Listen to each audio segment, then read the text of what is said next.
Welcome to EconTalk, part of the Library of Economics and Liberty. I'm your host, Russ Roberts of Stanford University's Hoover Institution. Our website is econtalk.org, where you can subscribe, comment on this podcast, and find links and other information related to today's conversation. You'll also find our archives where you can listen to every episode we've ever done going back to 2006. Our email address is mail@econtalk.org. We'd love to hear from you. Today is October 10th, 2016, and my guest is Erik Hurst, the V. Dwayne Rath Professor of Economics and the John Juke Faculty Fellow at the University of Chicago Booth School of Business. He's done extensive research into labor markets, which is our topic for discussion today. Erik, welcome to EconTalk. It's a pleasure to be here. So let's start with an issue that is always challenging, which is how the labor market's doing or how workers are doing. And inevitably in public discourse, people look at the unemployment rate, but you, and I'm sympathetic to this, you put a lot of emphasis on the employment rate, in particular the ratio of employment to population, as many economists do. And in work you've done with Kerwin Charles and Matthew Noto-Adigdo, you've looked at what's happened to that ratio over the last 15 years, 2000 to 2015. So talk about what has happened, what do we know about that, and then we'll talk about why we think it's changed. Yeah, so the employment to population ratio, particularly for workers with less formal schooling, so I think a bachelor's degree or less, started falling well before the recession started, plummeted during the recession, and has rebounded only slightly since then. So this is a phenomenon that seems pretty pronounced. It's very different than the unemployment rate, as you said, because the unemployment rate was kind of low prior to the recession started, kind of spiked up during the recession. It took a little while, but then it kind of trended back down to pre-recession levels.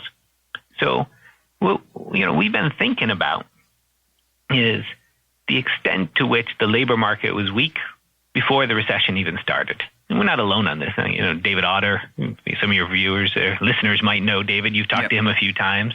And us have been kind of focusing on the role of, declining manufacturing and how that has affected certain types of workers.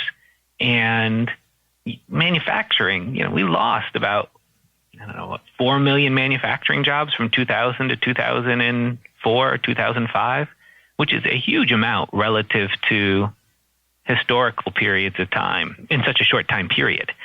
And so you might think to yourself, why wasn't the employment to population ratio falling sharply well before the recession started in 2004, 2005, 2006?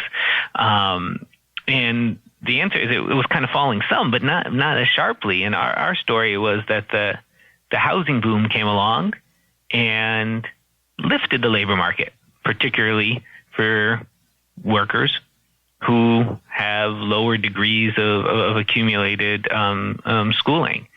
So, kind of the story that we kind of say is that the housing boom masked the structural problems in the labor market.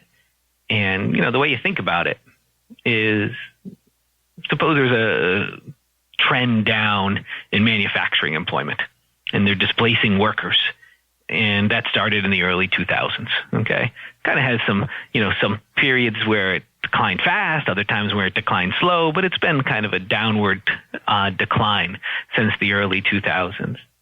And then you overlay that with a boom bust in the housing sector. So housing-related industries kind of boomed in the early 2000s, well above historical levels, and then kind of returned to those levels after, 2007, 2008, 2009 during the recession. And those sectors are going to be things like construction, particularly for men. Once the housing boom was going on, we built a lot of houses. But it also affected mortgage brokers and real estate agents. And, if we believe in some sort of wealth effects associated with the housing market that some people have talked about, restaurants were even a little bit higher than they were in 2003 relative to prior periods. That income effect being that people who saw the value of their house go up felt flush and richer and then decided they could afford to eat out more often or go on vacation or whatever. I don't know if I believe that, but that's the argument. Yeah, I don't know. I mean, there is work kind of saying that, but let me tell you kind of what we could see in the data. So at some point, how do we kind of tease out kind of these stories? And I'll tell you, how we do that in a second. I'm going to see restaurants kind of spiked in places that had big housing booms relative to trends. So whether the causal story goes from a wealth effect to restaurants or something else, we could talk about that. But the way we kind of make progress on this agenda is we look at different regions of the country, some of which had big manufacturing declines and others didn't. So think about Detroit relative to Orlando. Orlando basically does Disney World, so it doesn't do a lot of manufacturing. Detroit does a lot of manufacturing. So if there's a national decline in manufacturing production in the U.S., it hits Detroit harder than Orlando. And then some places had housing booms, like Las Vegas, and other places didn't, like Omaha. So you have this variation in the economy across the locations of the economy, where some places were hit hard with manufacturing, others not. Some hit hard with a housing boom, and the others were not in the early 2000s. And you could, if your mind, at least helps me to think about like a 2x2 cell. We kind of look at all different types of, where our area of location is like a metropolitan area. So think about a lot of them, but some of them had big housing booms and big manufacturing declines, kind of like a Bakersfield.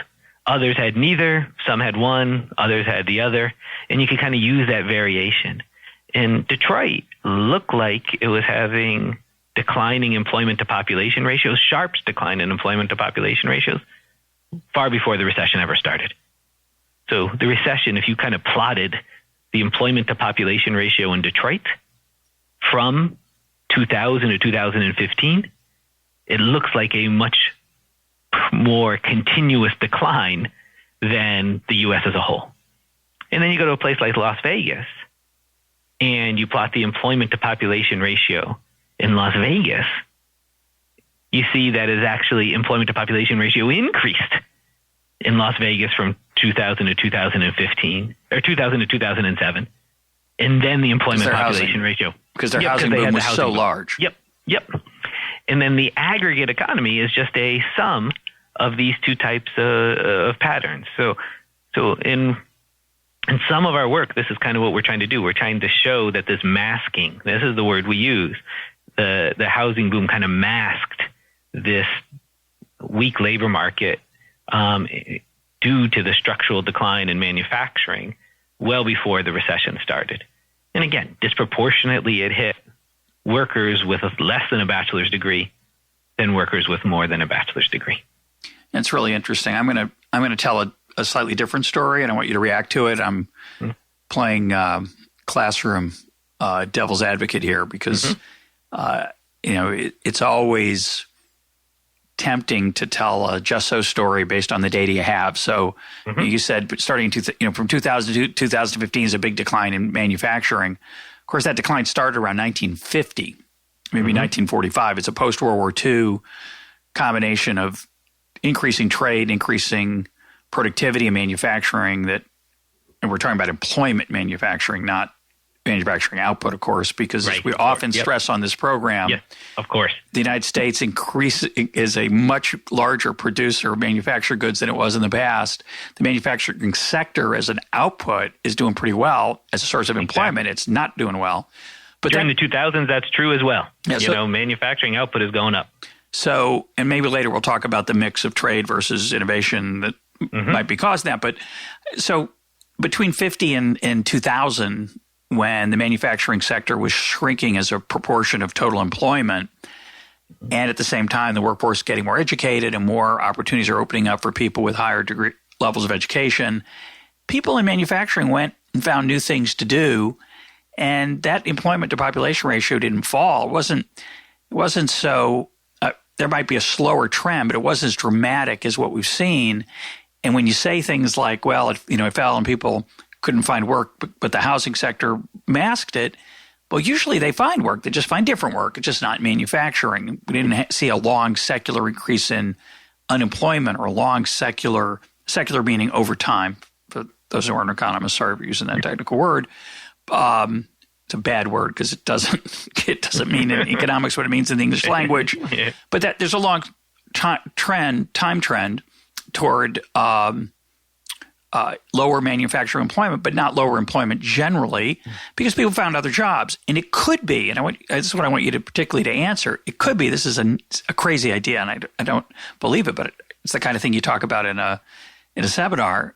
It could be that the sudden drop in manufacturing, say due to Chinese expansion, which took away employment opportunities, say, for some Americans, that freed up a lot of workers to go be construction workers and help fuel the housing boom. Now, the problem with that story is we know there are other things that help fuel the housing boom. But it is possible that the housing boom is the result of this and not the cause of the other things that we're looking at.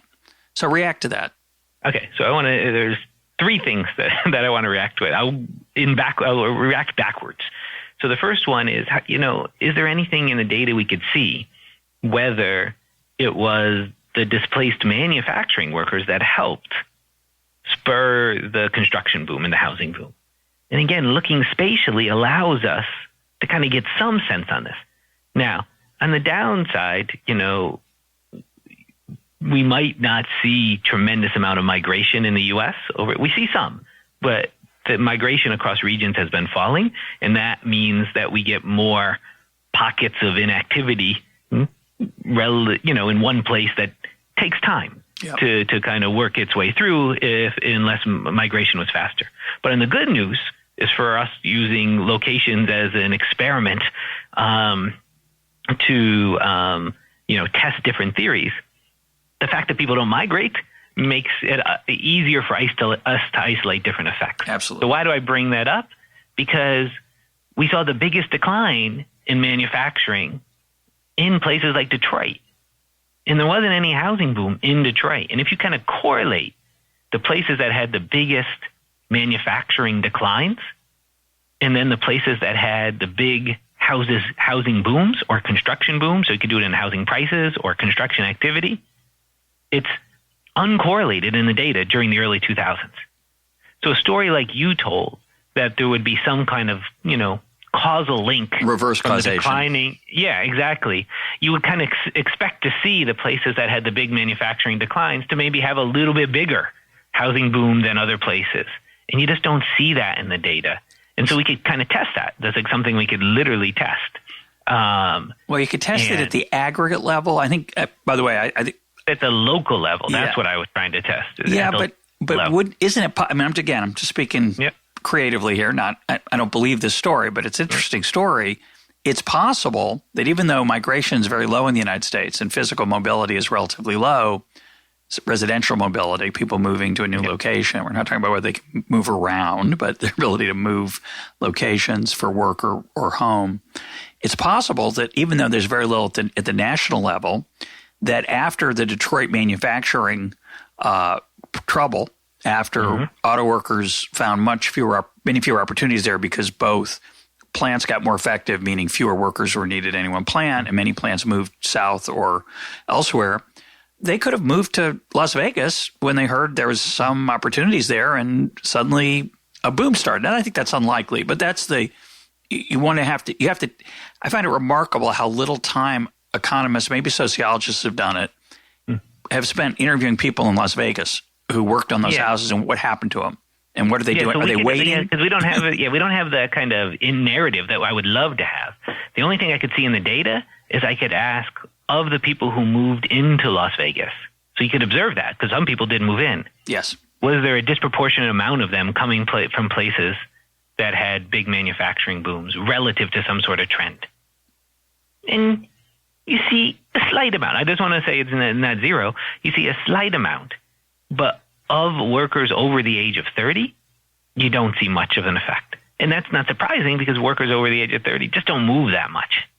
So, but for young people in Detroit, they might have chosen to migrate to places that were were booming a little bit more in those construction industries. But you don't see it as much from the older ones. Again, looking at the 30-plus-year-olds who migrated into Las Vegas. So again, I think we don't have a complete way to rule out your conjecture, just the first signs of all, some of these tests that I would expect to see if your story was a first order story, we just don't see in the data. So again, doesn't mean it's not there in some ways we're not seeing, but I think it's occurring in much more subtle ways then. Well, I guess the other factor would be if what was driving Las Vegas was an increase in the demand for housing, or a reduction in the cost of building a house unrelated to labor, you'd expect to see the demand for workers to increase and construction workers' salaries to go up rather than down, which is what you'd see if workers were flooding in from Michigan. And I suspect it was very lucrative to be a construction worker in Las Vegas in those times. It was, because we find wages and work with the same way the employment rates does, which again, if we're telling stories about labor demand, kind of the narrative that we're saying is that manufacturing, stopped using workers as much as capital potentially in the production of its output. So the demand for workers are going down. If that's true, we should see something that wages fall. And we do. And if you go to places like Michigan, wages were falling during the early 2000s. You go to Las Vegas, wages were rising in the early 2000s. Now, again, if we had a perfectly integrated labor market, those differences would be arbitraged away by people moving from Las Vegas or from moving from Detroit to Las Vegas. And we just didn't see that in the short run. Doesn't mean it doesn't happen in the long run. I think that's what I wanted to get to with your Go ahead. The response to your other conjectures about the long run trends in manufacturing that have been going on. I think we agree. I think I don't know, me and you agree. I don't know if everybody agrees, but me and you agree that people adjust over time. So, we used to be 100%, 80% agriculture workers in, 1860. We're not doing that as much anymore. People adjust from sectors. The difference with the decline in manufacturing in recent periods relative to earlier periods is in earlier periods, manufacturing jobs were, slowly going away. But at the same time, population was growing. So new young people could come into the market and they adjust and they don't see there's enough jobs in manufacturing and they kind of reallocate to other sectors. In the early 2000s, we lost, as I said before, about 4 million manufacturing jobs in the early 2000 to 2004, 2005 period. From 1980 to 2000, we lost about 2 million manufacturing jobs over that 20-year period. And here we lost them, very quickly. And it might be that when shocks happen quickly, it just takes people longer to adjust because some people get displaced and then they have to work through, accumulating new skills, move into a different sector, move into a different location. And if the young are more likely to do that than older workers, then we have to have enough young to kind of clear the market. And that might just take a little time. So I don't think this is going to be a long run problem. I just think it's, we're seeing the medium run responses to this right now. And then like the third kind of component that I wanted to just add is we have seen employment rates for men falling. Yeah. Over this time period as well.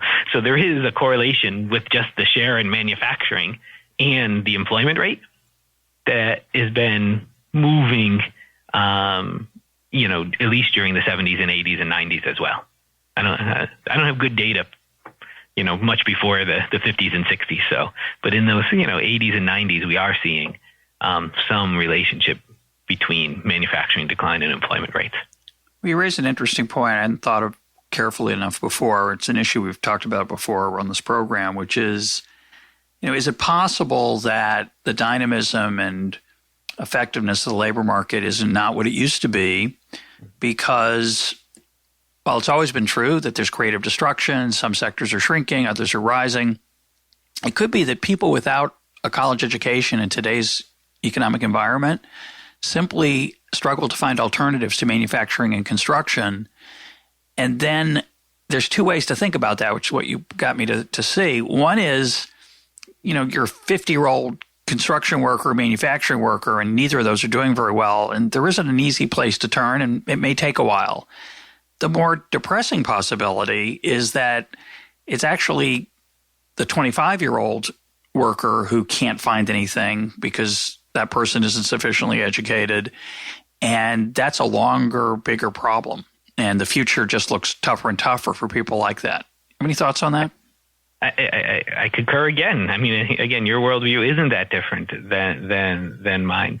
I mean, at some point, I'm trying to think about ways to test this. I haven't done it yet, but me and Kerwin and Matt, the authors of the masking paper, have been thinking about this and trying to extend it in some sort of scientific way to try to estimate exactly what you just said. What is the skill substitutability of different workers to different occupations now, and has it been different in the past? Or has it always been the same, but just the mix of jobs has changed? Let me give you an example.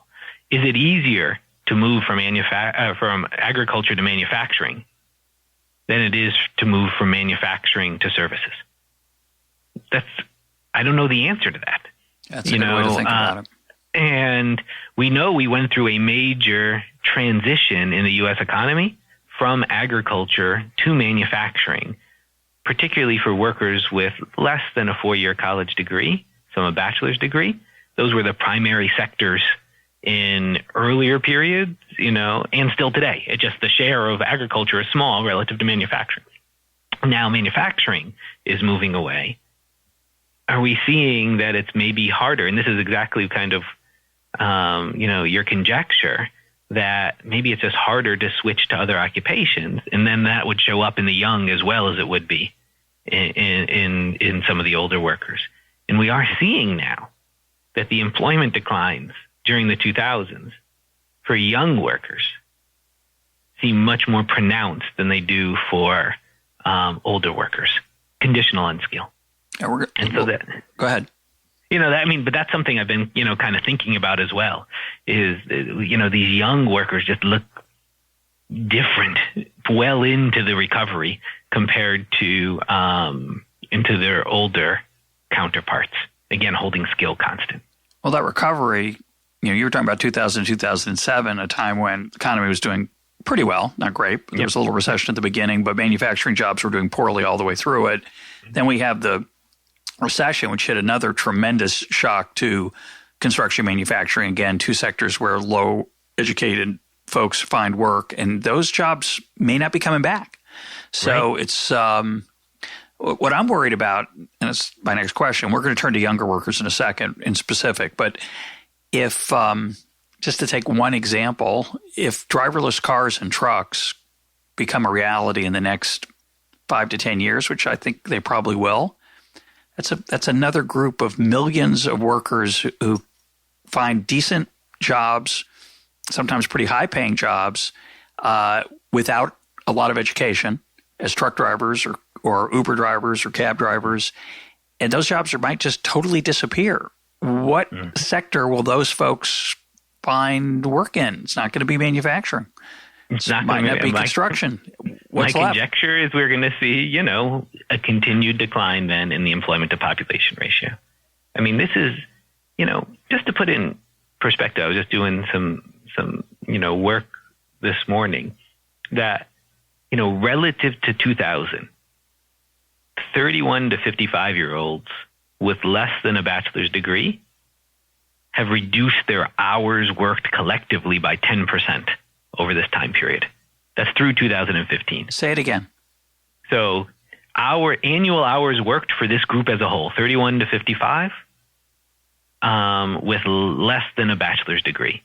They worked about 2,000 hours per year in year 2000, and now they're working about 1,750 a year in 2015. That's a 10% decline, roughly. A little bit over a short 10% time period, yeah. Exactly, a 15-year period. And it's not getting that better. So it's not like you're seeing through the recovery this big spike up,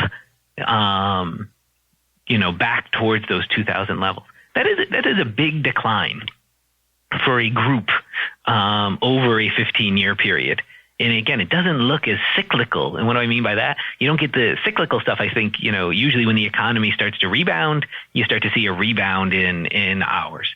And, since 2012, hours have been going up, but just by smaller rates than they fell during the early 2000s. So it's still to the point you're about, 10 to 11% decline in annual hours for this group as a whole relative to 2000. That's a massive decline for a group who are prime age. This has nothing to do with, retirement. Going to college, graduate school. It doesn't go into graduate. This is actually, I've thrown out anybody in the school going to school. So, and the 30-year-olds just don't go to school as much as people in their 20s. So this is, a rather pronounced fact that we're confronting. And I think your conjecture that other technological advances might displace other jobs that they've migrated to, I think is, on the table. It's something we might have to confront going forward.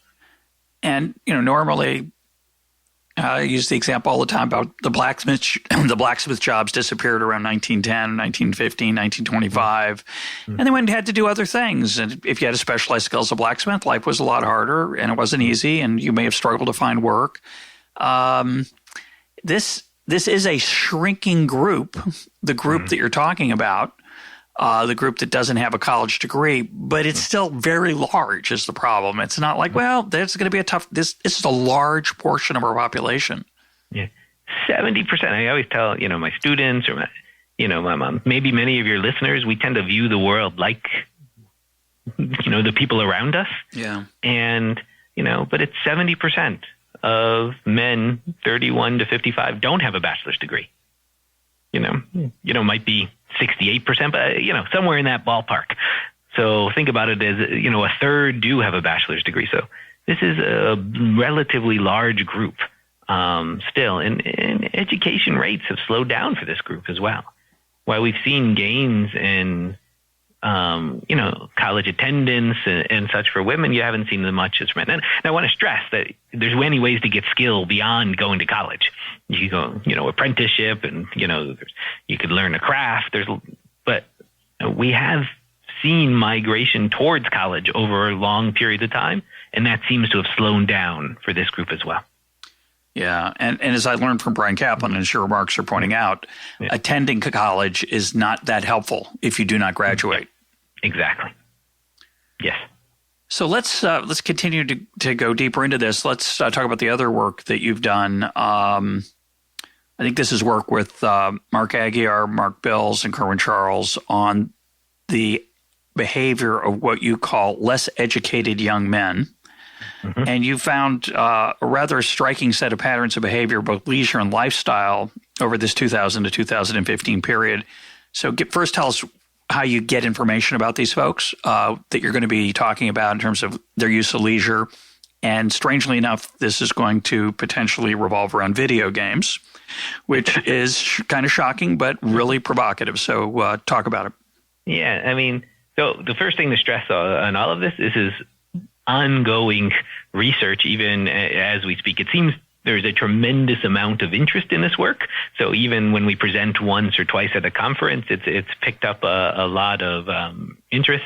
So I shared a version of the paper with you, but we haven't even posted it on our website yet. So we're still a few weeks away from, kind of putting this out for public consumption. But the trends, that we're documenting are the data. So let me tell you about those.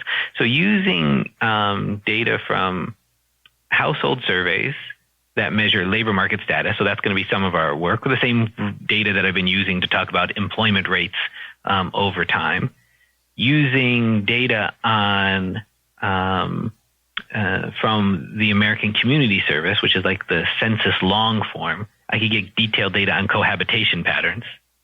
I'm going to use data on the American Time Use Survey, which allows me to track how people are allocating their time when they're not working. And then I'm going to use data from the General Social Survey to track happiness. So think in your mind now for these young workers. 21 to 30 is what I'm going to call young right now. So kind of just after schooling for most people, even though in the 21 to 30, some people are accumulating some skill, and we'll deal with that as well. So 21 to 30-year-olds with less than a bachelor's degree. Okay, so that's kind of a group that we're focusing on now. And so I'm going to go through some employment stuff. I'll go through some cohabitation stuff. I'll go through some leisure stuff, and then I'll go through some happiness stuff that is all just kind of background information. And then I'll try to tell you how we're trying to put structure on it after that. But this is just unconstrained data. Just the facts. So, Just the facts. To the extent they are facts. I mean, you have to be a little bit to the extent that they're in the about whatever. Exactly. what people say they spend their leisure time doing. Exactly. Subject to any types of reporting error in the surveys, but this is just describing what's in the surveys, and that's a better word than facts. What's in the surveys.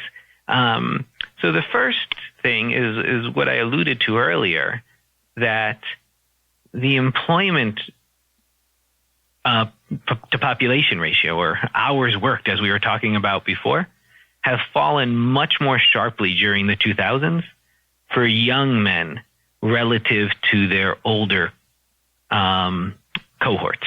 Okay? So what I'm going to give you now is condition on men 21 to 30 with less than a bachelor's degree, and then men 31 to 50 with less than 31 to 55 with less than a bachelor's degree.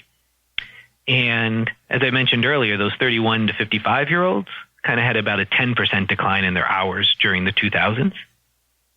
For the 21 to 30-year-olds, it's about a 15% decline. So, you might think to yourself 10% versus 15%, but that is massive. A 15% decline in hours is a very large decline. This is not substitution to school. So I'm already conditioning on people enrolled in full-time school. So these are of people who aren't working and who aren't going to school. And if we go one step further and ask, what fraction of this group didn't work during the prior year in 2015 relative to 2000? So in 2000, if you happen to be a 20-year-old man with less than a bachelor's degree, when I say 20-year-old, I mean in their 20s, 21 to 30, about 8% reported not working at all during the prior year. Okay. That number today, about 18%. So stunning. What this is Unbelievably 18% depressing. of this group is sitting idle for the prior year. So the way I get this is just these surveys, to the extent that they're accurate, ask how many weeks did you work last year? And if you reported 0, that's what I'm kind of tabulating. There's 18% of this group that are reporting 0 in 2015. So, two things are striking about that. One is it's a big number to me and to you obviously as well, but it's also double what it was 15 years earlier. Exactly. And that trend started, again, just like these other things we were talking about, prior to the recession. So you saw this increasing 2001, 2002, 2003, 2004. By 2007, it was like just under 12%, maybe about 11%. So 8% to 11%. And then it went 18% during the recession, and it's remained relatively flat from 2010 onward. So this is, for the labor market measured by, did you work last year, hasn't improved from the depths of the recession. And, we have a idleness, not in school, not working, of about 1/5, just under 1/5 of this group. That is stunning to me. Okay, so that's a fact. So then you might ask yourself, where are these people living? How do they eat? Yeah. So that's what we go to the cohabitation data from the American Community Survey. And there you could track, households, just like the census does. This is exactly what it is by the census. That's what they're designed to do, to try to create a census of, how many Americans there are and, where they're residing. And in this group, you see a large, again, just mirrors their non-employment rates, a large propensity, that increasing propensity to cohabitate with their parents. Roughly 70% of this men in their 20s, 21 to 30, with less than a bachelor's degree and who aren't working, live with a parent or close relative. Most of them parents, 70%. And that number was like 50% in the early 2000s. So again, we're seeing a shift in lifestyle. Now you might ask, are they married? Are they having kids? And the answer is no. This is not a group. If you're not working as a man in your 20s with less than a bachelor's degree, you're pretty much single and childless. Not all, but 90-some% of them aren't married. Why do you focus on men, and what's the story for women? You don't see the same patterns for women. So you don't see the differential patterns for young women relative to for older women conditional on skill. So for women 21 to 30, their decline in hours during the 2000s, from 2000 to 2015, was very similar to older women 31 to 55. And again, all groups are experiencing a decline, particularly those with less than a bachelor's degree, for the reasons you and I talked about earlier. The low labor demand for people with less skill. So you don't see the differential patterns for women relative, young women relative to their older women. And so that's why we kind of looked at these young men where the patterns seem to strike out more in terms of idleness. And I think that's kind of why we focused on the men. I don't know if maybe we should be going back and looking at women too, but we just didn't see the gap between young women. Talk about how they're using their time. Yeah. So then we go to the time diaries, and this is basically just for your listeners to get a sense. These are questions about, tell me what you did yesterday. And then you put in detailed categories of time use. So there'll be activities like, I ate my dinner from this time to this time, and I went to work from this time to this time. And for young men during the 2000s, we see this big increase, particularly young, low educated men. You see this big increase in leisure time. Not surprising, their working is falling down, and it shows up in leisure activities like watching TV and hanging out with friends and playing video games, etc. And then when you go into the subcategories of leisure and ask which leisure category was increasing the most, it was far and away video games. So let me just kind of give you a couple of numbers from our paper, and just kind of make sure I get the numbers correctly right. That for, again, early 2000s, for this group of young men with less than a bachelor's degree, they used to play about 3.5 hours per week on video games. And now it's about 6.5 hours per week in video games. So almost 100% of their increase in leisure was playing video games and on the computer. What I gave you before was video games and computer time. I should have been more clear on that. Most of that was video game time, but the numbers I gave, 3.5 to 6.5, was all time on the computer. So anything you do on the computer, surfing the email, going to web pages, and playing video games, either on the computer or on a console. So this is a big change.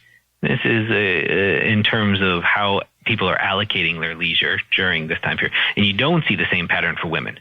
So women don't have this shift. That's another reason why we focused on the men.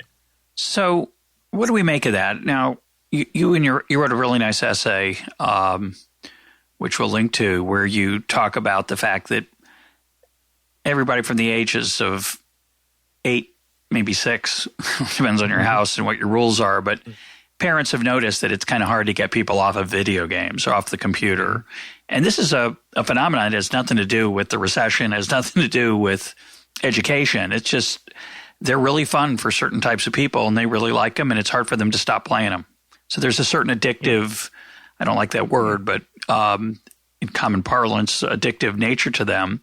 So it raised the question really of what's the causation here? So give us your thoughts on that.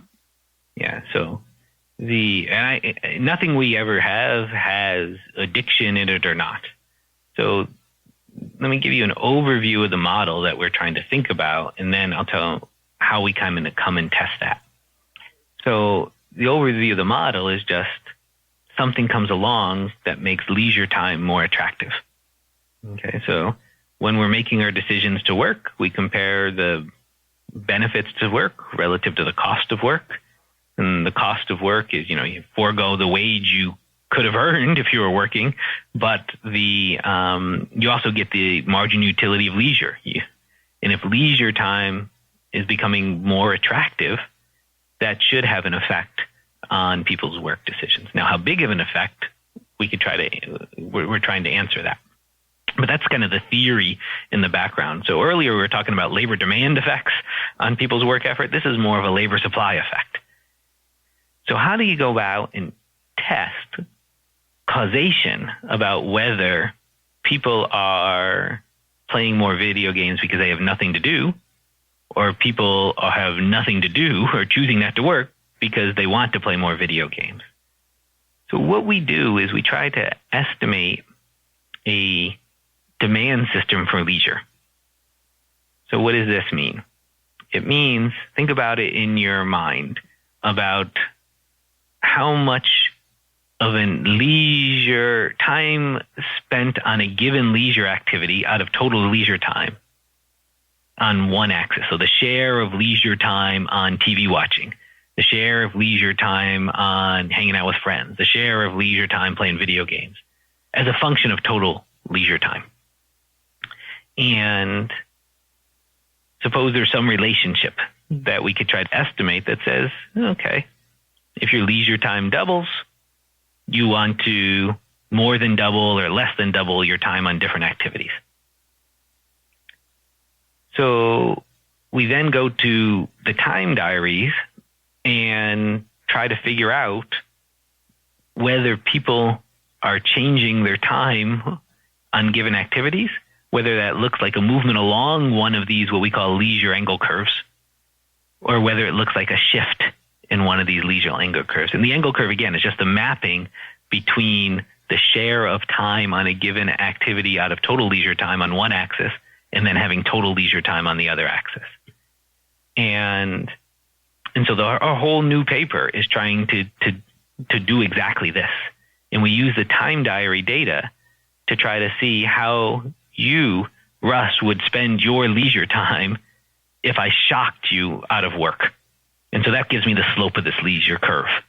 So we use regional variation, just like I was talking about before. You're sitting out in California.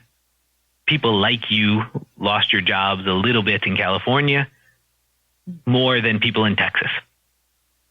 And then I see how people in California allocated their leisure time after they lost their jobs compared to people in Texas.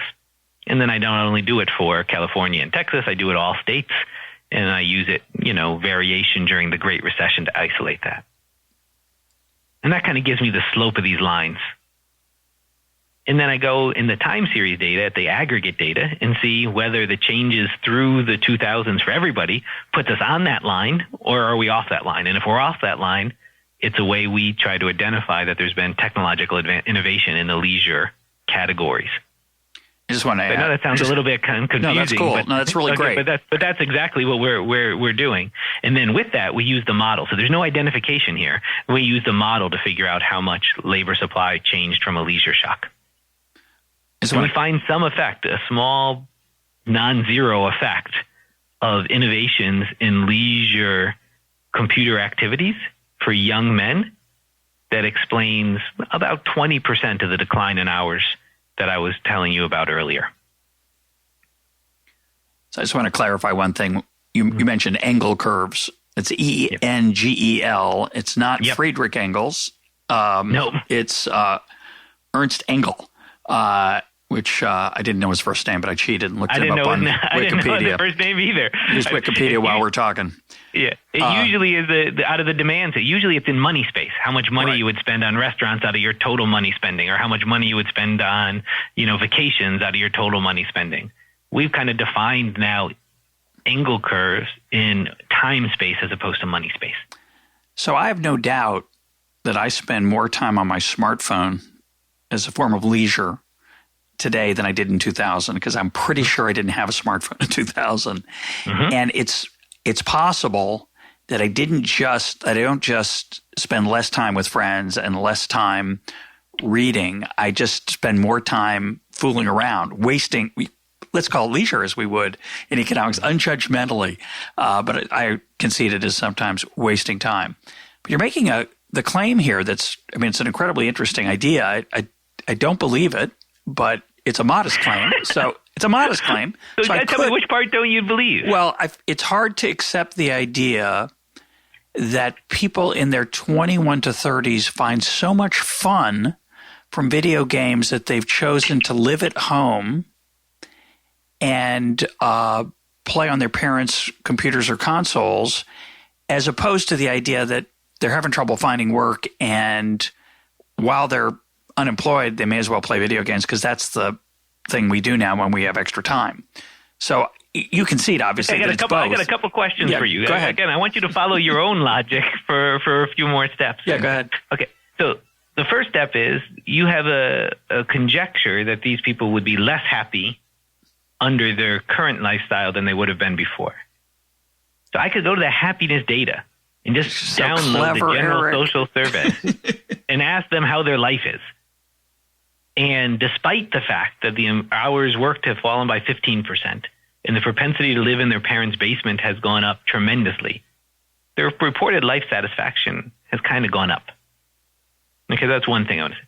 Second, I want to ask you, do you believe that innovations in home production affected women's work? I mean, we have a large literature on economics talking about that. Do you believe it or not? I'm not sure. I think a lot of people are skeptical about. I think the nature of it changed. I think laundry down by the river is hell for a modern woman, and or man, and we're all grateful that we have washing machines. But we also, that tended to push our time. Yes, women worked more. They worked more hours. Exactly. But they also spent a lot of time doing other things around the house, they'll tell you, right? Of course they did. And I'm saying what we saw in the 60 to 2013 period, 2015 period, is a large reduction in women's time spent on non-market work, on home production, and an increase in their time spent on market work.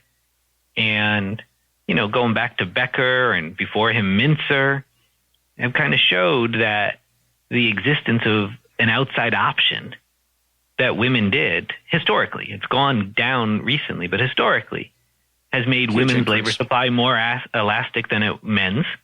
So there's a large literature that women's labor supply is more elastic than men's. More responsive to wages. More responsive to wage change.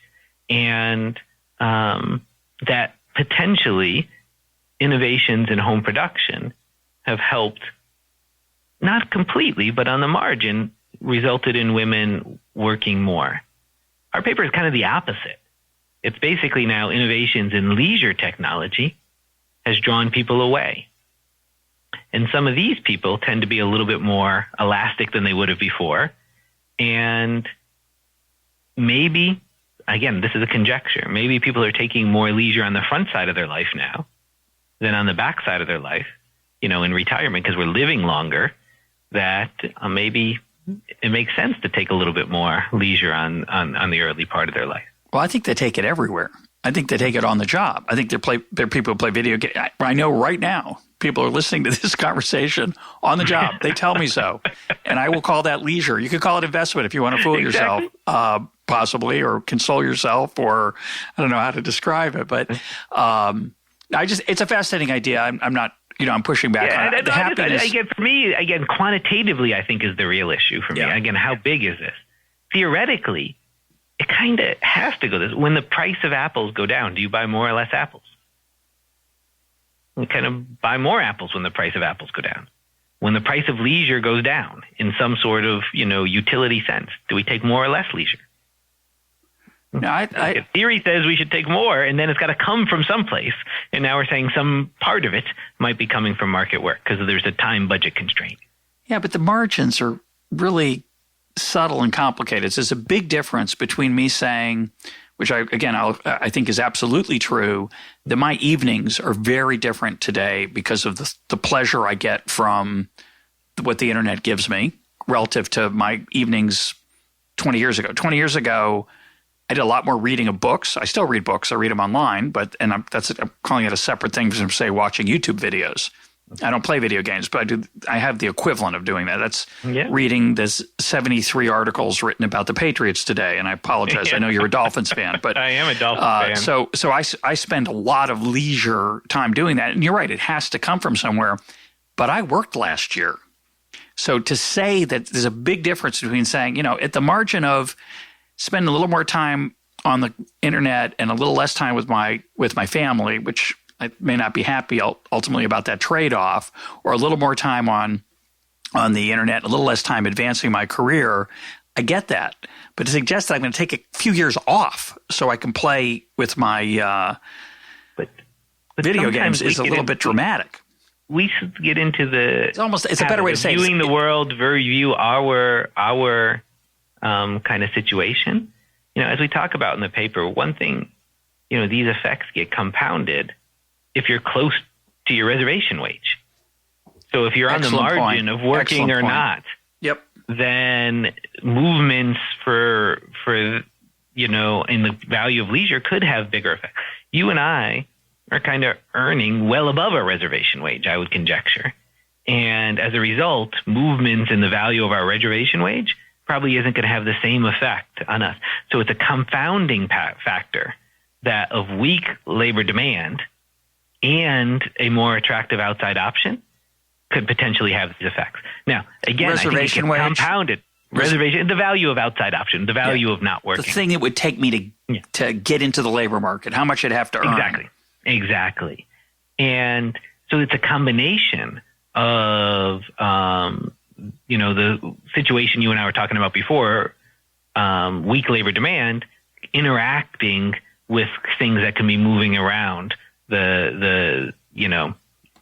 how happy you are not working. And, I think parents allowing you to live in your basement helps with some of that as well. And the fact that you could do something kind of fun while you're in the basement kind of helps with that. So if we strengthen the labor market, I think, maybe your conjecture isn't too far what I think what we're saying. If we strengthen the labor market such that people's market wages were farther away from their reservation wage, as we defined it earlier, then you wouldn't have this problem. The problem is because it's close to the reservation wage, things that the market wage is close to the reservation wage, things that move around how enjoyable leisure is could have more an effect for people who's, on the margin of working to begin with. So I don't know how well you could throw a stone, Eric, but somewhere within a stone's throw by someone of you, it might be a Cubs pitcher, but to throw the stone, but somewhere within a stone's throw of you right now, possibly, is Casey Mulligan. Who, yes, I probably, back when my arm was a little stronger, I could throw that stone to Casey. So Casey's been arguing that a lot of the decline in employment opportunities is supply-driven. It is choice-driven by the people we're talking about who, because they're receiving more generous benefits in all kinds of ways, and because the implicit tax rate, what they forfeit in benefits when they start to work is so high for low-skilled workers, that's what's driving some of these effects. Talk about his arguments. Yeah, I don't want to – I'll tell you how I view for our group of study. So I don't want to talk about, older potential workers. For these young workers, they don't receive a huge amount of government transfers. So what do I mean by that? There's not a welfare program designed for young, single, childless men. So in the data, you could actually see this. There's just none of these guys receiving any government program. So some of the stuff Casey talks about, like, SNAP benefits or unemployment insurance, none of these guys have had a job yet. So none of these things, workers' comp, disability, none of them kind of accrue to a group that has no labor market experience and tend to be, childless. So for this group, I think public transfers probably aren't discouraging the work effort. I can't speak to the older cohort, but what is there is private transfers are extremely important, as we talked about before. The way they're able to survive is through cohabitation with usually a parent, if not a parent, a close relative like a grandparent or a sibling, but almost always a parent. And they are providing transfers. And that income effect, if you will, the fact that, they could still eat and take leisure, has to have an effect on labor supply. Let me kind of flip it around. If they were out on the street, my guess is that would dramatically decrease their reservation wage. They would be much more willing to work even at low wages if, it came up to a decision to starve or not. And of course, because so I don't think.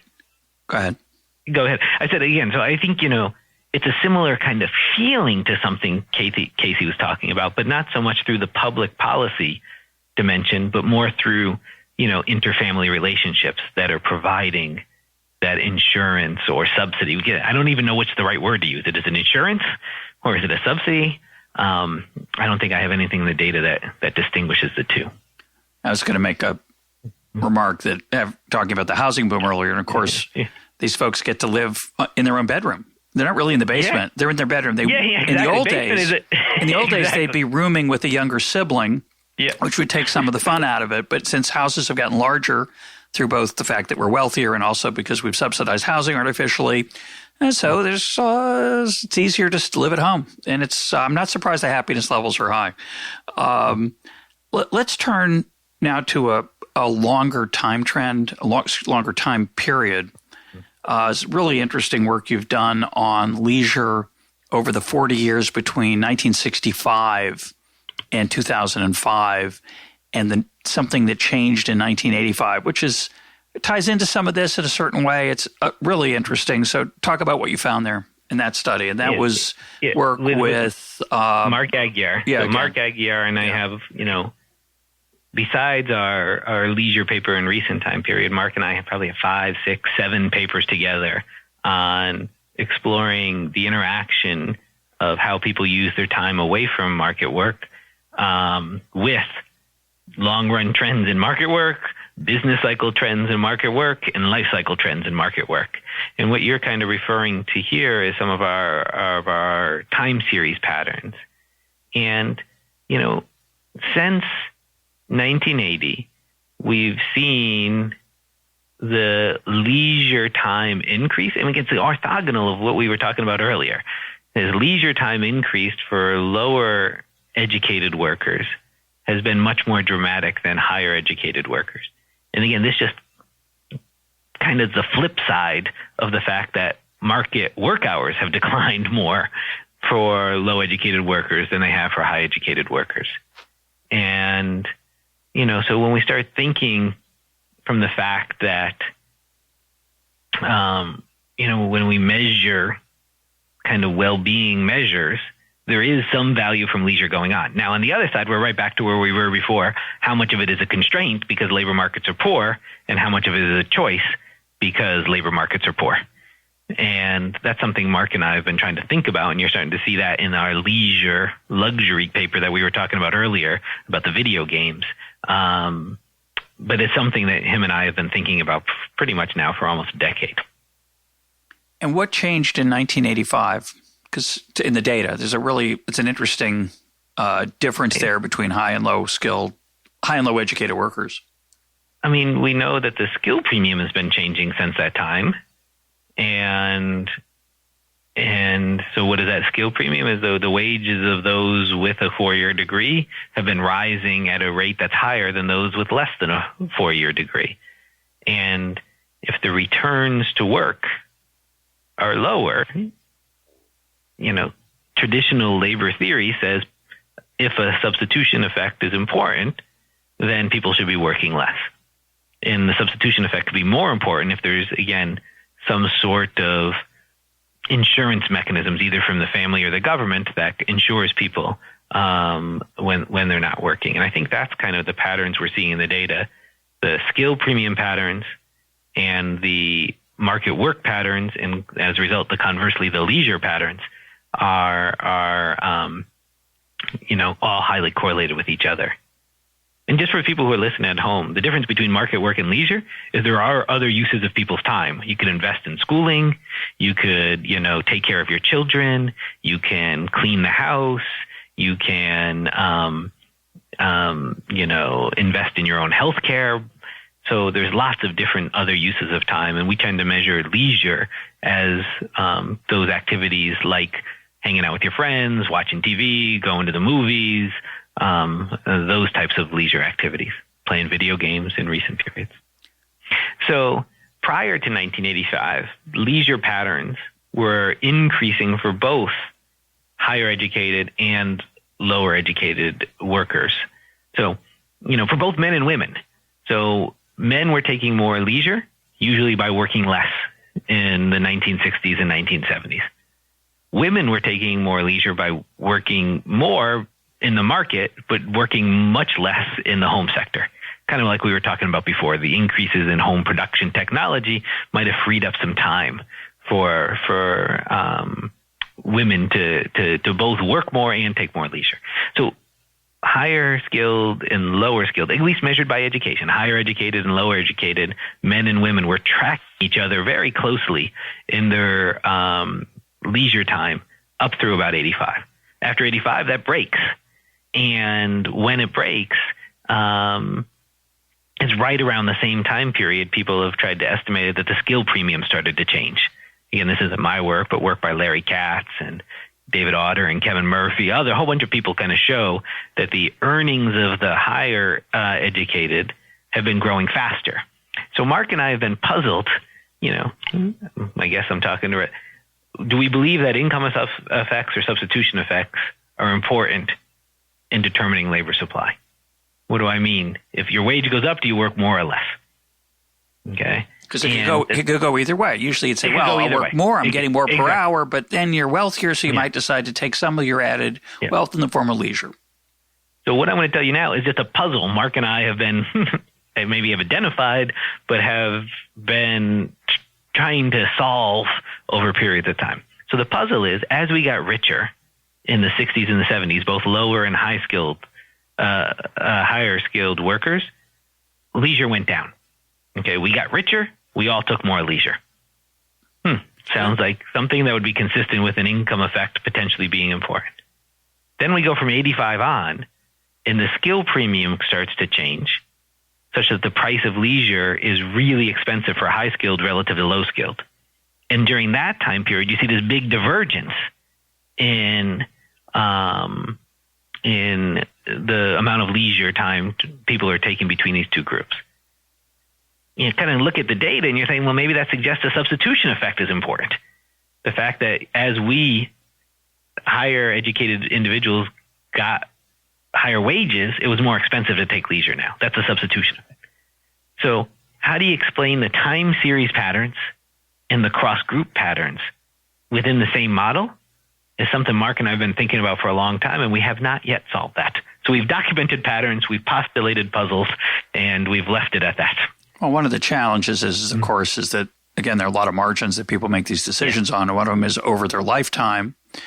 And we don't have good data on lifetime labor supply and leisure. We have some, but it's not as good as our annual measures say. And so it could be that people with high wages work a lot when their wages are high when they're young-ish, and they retire earlier, which is – there's some evidence of that, right? Yep. Yes. I mean, that we could. Now, I don't know if we're always retiring earlier, but we're living a lot longer. So the amount of leisure we take late in our life, even if we retire around the same ages or even work a year or two longer, is offset by the fact that people with higher education tend to live a few years longer. So you're getting more leisure later in the life cycle. But I think the other thing, which, and I say this sometimes in jest, but I think it's quite serious, and it's not.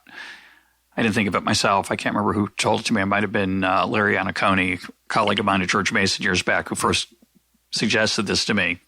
So my working day is really about 7:30 in the morning till about 1 o'clock at night. So I work, that was humor. Thank you. I work about 18 hours a day. Now, because when I'm in the shower, I'm thinking about EconTalk sometimes. When I'm doing the dishes, I'm sometimes thinking about a video I want to create. So I got work on my mind a lot, and I happen to really like it. And that's another phenomenon that's new. I think the number of people who actually enjoy their work. At the same time, I'm taking leisure all the time during the day. I'm reading that story about the Patriots. I'm watching the YouTube video of Lin-Manuel Miranda that my son sent me last night. From Saturday Night Live? Yeah, I'm doing it all, right?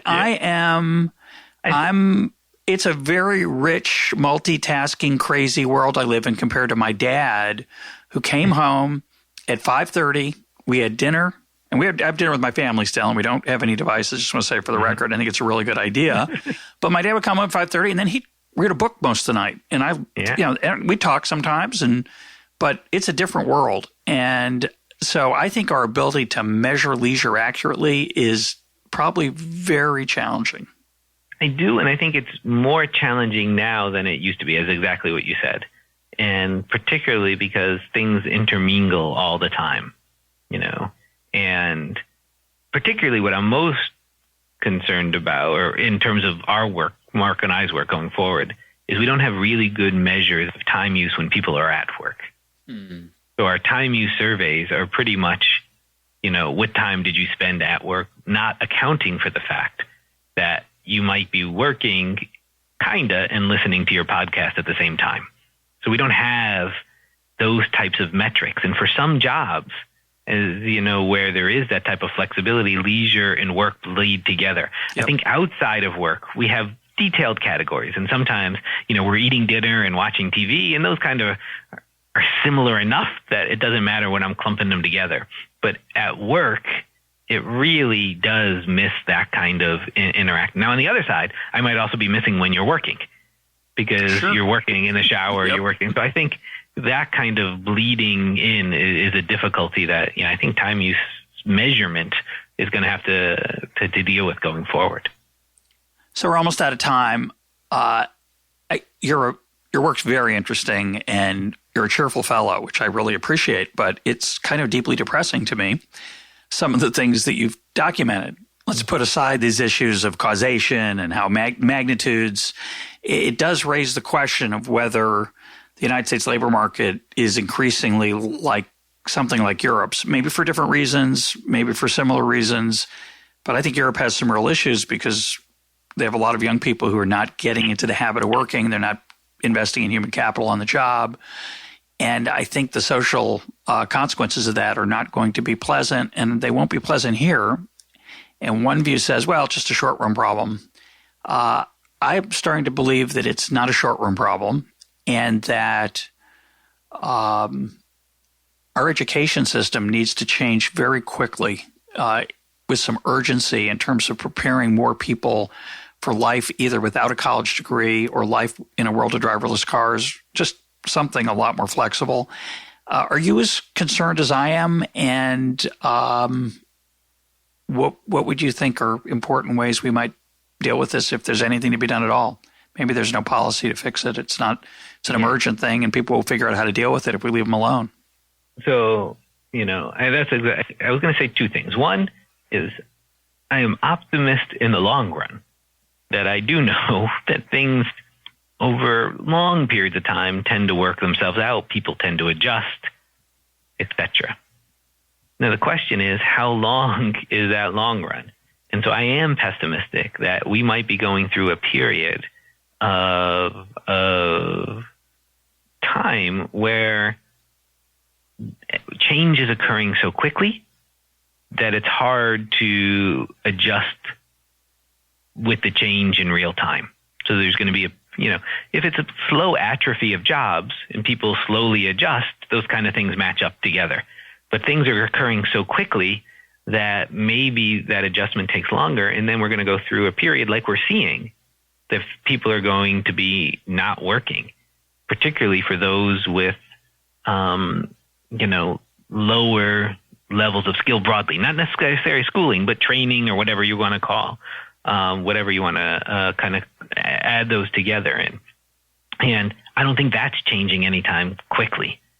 And then when I start thinking about policies, as a person myself, there's part of me that always wants to be, we need to help kind of manage the transition.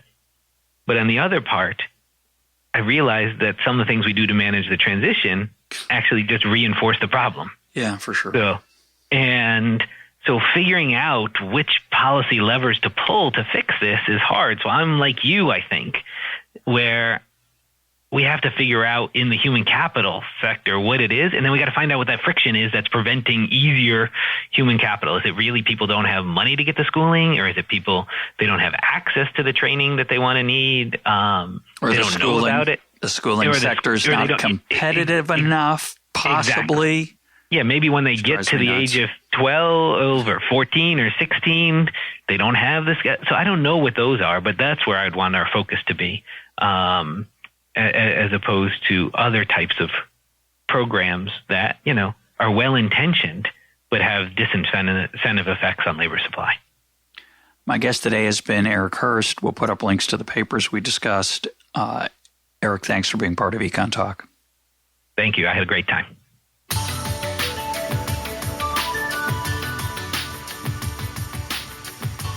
This is EconTalk, part of the Library of Economics and Liberty. For more EconTalk, go to econtalk.org, where you can also comment on today's podcast and find links and readings related to today's conversation. The sound engineer for EconTalk is Rich Goyette. I'm your host, Russ Roberts. Thanks for listening. Talk to you on Monday.